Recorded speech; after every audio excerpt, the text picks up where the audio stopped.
say. Do you have any advice for people on how you can still stay engaged in the world and not just go insane with anger and resentment? Become a spectator. That's what I am. I have found that over the last 20 to 30 years, somewhere in that span between 20 and 30 years ago, I began to pull away from having a stake in any of this.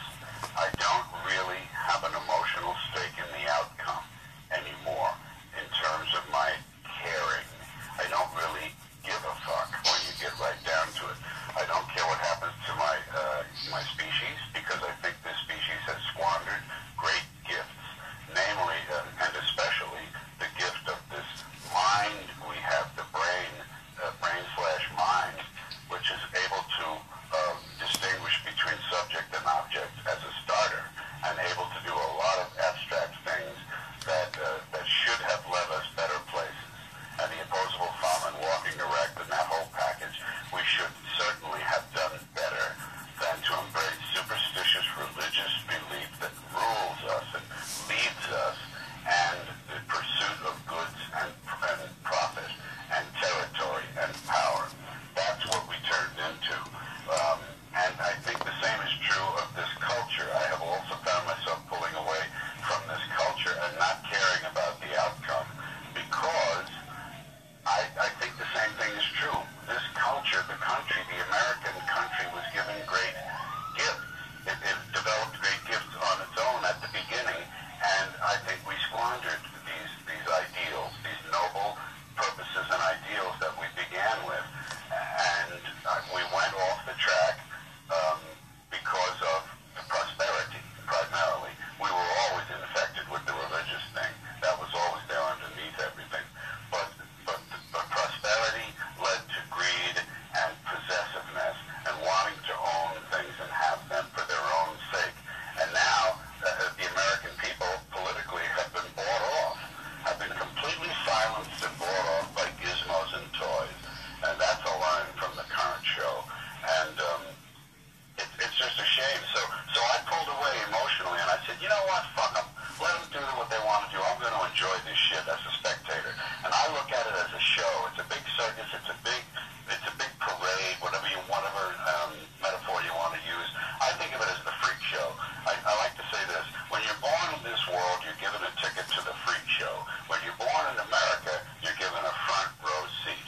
And man, I'm sitting there and I have my notebook out and I'm enjoying the show, and I wish I could live 1,000 years to watch this all develop. The rise of Russia, the rise of China, the Muslimization of Europe, the decline of the white race. It's going to be an amazing story as it develops, and I just wish I could see it all. I'm 70 now. I'll probably live between 90 and 100, I think, and I'll get to see some of it, but it is an interesting, exciting thing to watch if you can detach yourself emotionally, and that's the end of that. That's the best way to swallow all that stuff and believe it, and still walk down the street singing a happy. That's right. Happy. There's no anger in it. See, there's no anger. There's no emotional stake. But it didn't happen, and one of the reasons is because we were using that soft language that takes the life out of life. And it is a function of time. It does keep getting worse. Give you another example. Sometime during my life, toilet paper became bathroom tissue. I wasn't notified of this. No one asked me if I agreed with it. It just happened. Toilet paper became bathroom tissue. Sneakers became running shoes. False teeth became dental appliances. Medicine became medication. Information became directory assistance. The dump became the landfill. Car crashes became automobile accidents. Partly cloudy became partly sunny. Motels became motor lodges. House trailers became mobile homes. Used cars became previously owned transportation. Room service became guest room dining. And constipation became occasional irregularity. When I was a little kid, if I got sick, they wanted me to go to the hospital and see the doctor. Now they want me to go to a health maintenance organization. or a wellness center to consult a healthcare delivery professional. Poor people used to live in slums. Now the economically disadvantaged occupy substandard housing in the inner cities. And they're broke. They're broke. They don't have a negative cash flow position. They're fucking broke. Because a lot of them were fired. You know, fired. Management wanted to curtail redundancies in the human resources area. So many people are no longer viable members of the workforce. Smug, greedy, well-fed white people have invented a language to conceal their sins. It's as simple as that. The CIA doesn't kill anybody anymore. They neutralize people. Or they depopulate the area. The government doesn't lie and engages in disinformation. The Pentagon actually measures nuclear radiation in something they call sunshine units. Israeli murderers are called commandos. Arab commandos are called terrorists. Contra killers are called freedom fighters. Well, if crime fighters fight crime and firefighters fight fire, what do freedom fighters fight? They never mention that part of it to us, do they? Never mention that part of it.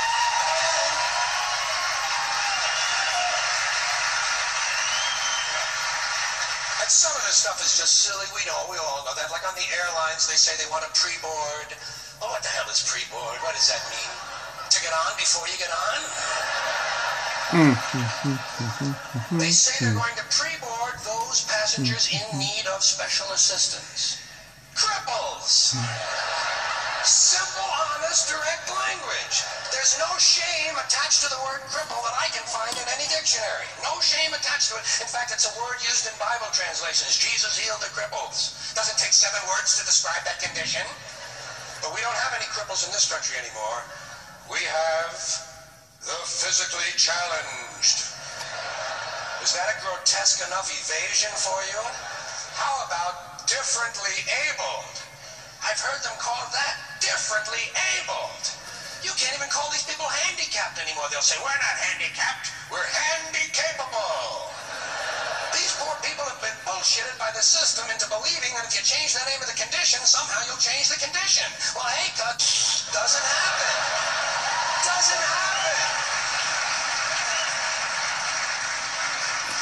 We have no more deaf people in this country, hearing impaired. No one's blind anymore, partially sighted or visually impaired. We have no more stupid people. Everybody has a learning disorder. Or he's minimally exceptional. How would you like to be told that about your child? He's minimally exceptional. Oh, thank God for that. Psychologists actually have started calling ugly people those with severe appearance deficits. It's getting so bad that any day now I expect to hear a rape victim referred to as an unwilling sperm recipient.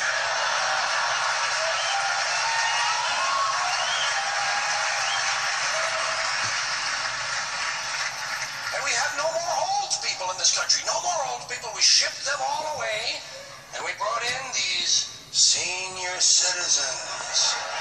Isn't that a typically American 20th century phrase? Bloodless, lifeless, no pulse in one of them, a senior citizen. But I've accepted that one. I've come to terms with it. I know it's here to stay.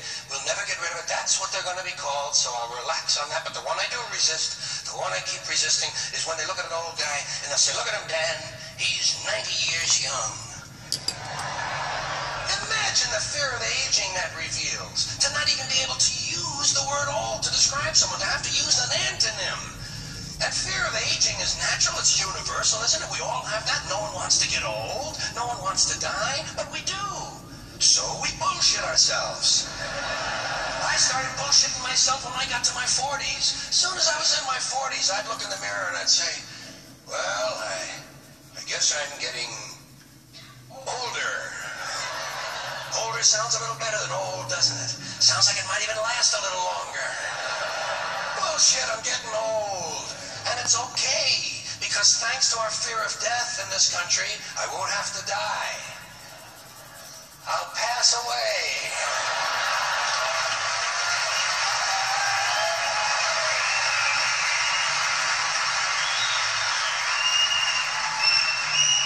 Or I'll expire a magazine subscription. If it happens in the hospital, they'll call it a terminal episode. The insurance company will refer to it as negative patient care outcome. And if it's a result of malpractice, they'll say it was a therapeutic misadventure. I'm telling you, some of this language makes me want to vomit. Well, maybe not vomit. Makes me want to engage in an involuntary personal protein spill. You got people like this around you. Country's full of them now. People walking around all day long, every minute of the day, worried about everything. Worried about the air, worried about the water, worried about the soil. Worried about insecticides, pesticides, food additives, carcinogens. Worried about radon gas, worried about asbestos. Worried about saving endangered species. Let me tell you about endangered species, all right?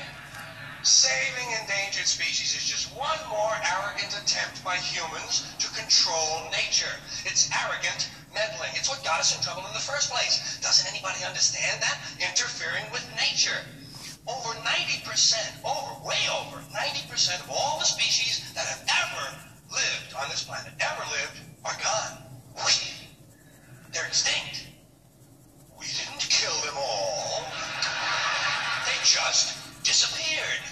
That's what nature does. They disappear these days at the rate of 25 a day. And I mean regardless of our behavior. Irrespective of how we act on this planet, 25 species that were here today will be gone tomorrow. Let them go gracefully. Leave nature alone. Haven't we done enough? We're so self-important. So self-important. Everybody's going to save something now. Save the trees, save the bees, save the whales, save those snails. And the greatest arrogance of all, save the planet. What? Are these fucking people kidding me? Save the planet? We don't even know how to take care of ourselves yet. We haven't learned how to care for one another. We're going to save the fucking planet? I'm getting tired of that shit.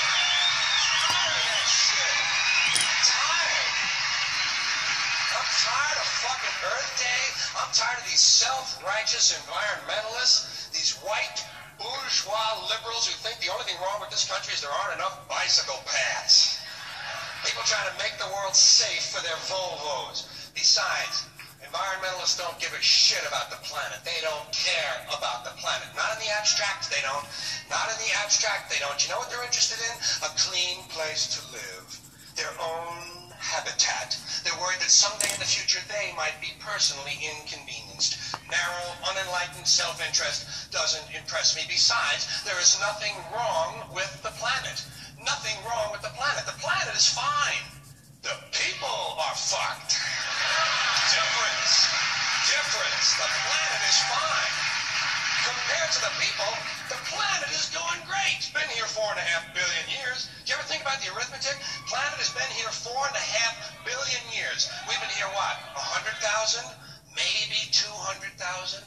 And we've only been engaged in heavy industry for a little over 200 years. 200 years versus 4.5 billion. And we have the conceit to think that somehow we're a threat, that somehow we're going to put in jeopardy this beautiful little blue-green ball that's just floating around the sun. The planet has been through a lot worse than us. Been through all kinds of things worse than us. Been through earthquakes, volcanoes, plate tectonics, continental drift, solar flares, sunspots, magnetic storms, the magnetic reversal of the poles, hundreds of thousands of years of bombardment by comets and asteroids and meteors, worldwide floods, tidal waves, worldwide fires, erosion, cosmic rays, recurring ice ages, and we think some plastic bags and some aluminum cans are going to make a difference?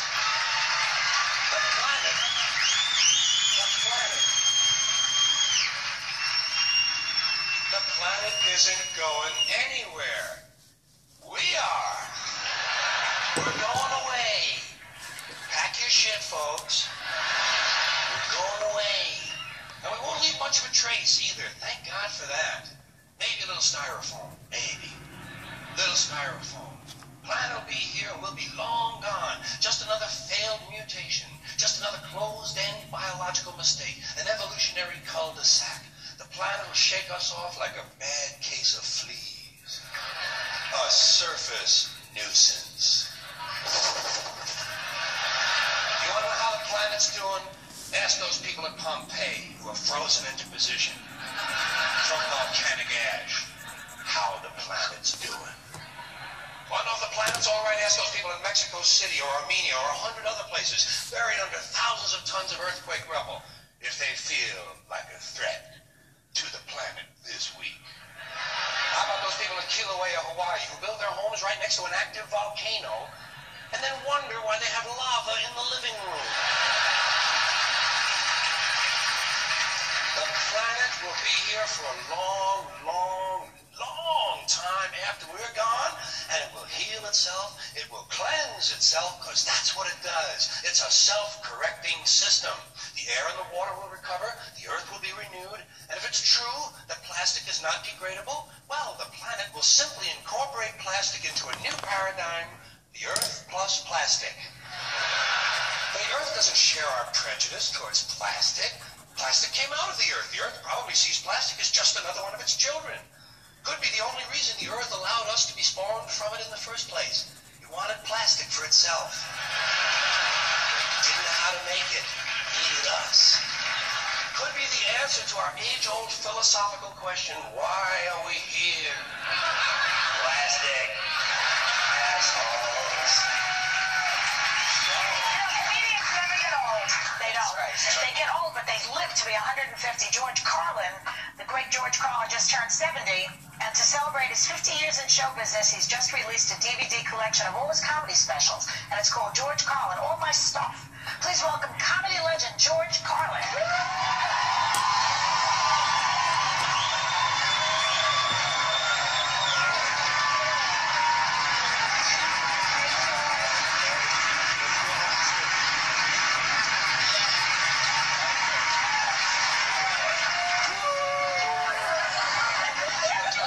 Falsetto anymore. Just be able to sing some nice high tenor in the hallways. Like that guy, how did he do it? Whoa!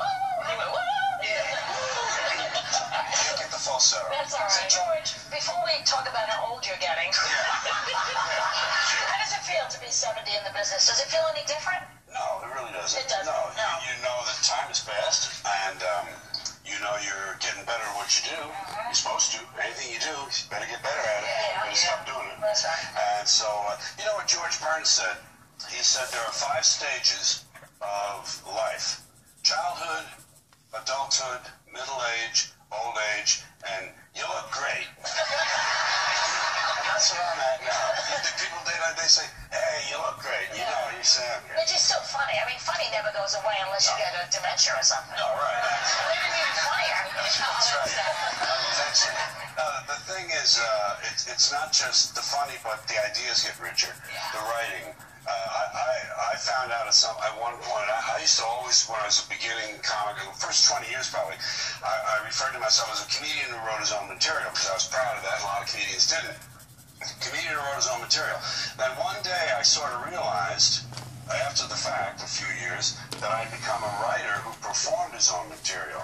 And that really made a difference in my mind, in my heart. How did that happen? How did that work? I just matured into that. I had the skills to be a writer all along, apparently, and I was using them effectively, but in a little more of a frivolous way at first. And later, the experience is very a good thing, because it gives you something richer against which to compare what you're seeing. When you're 20 and you see X, Y, and Z, it bounces off a very thin wall. If you're 60 and you see the same thing, boy, it gets in there and it goes around a little bit and everything, and it's a richer output.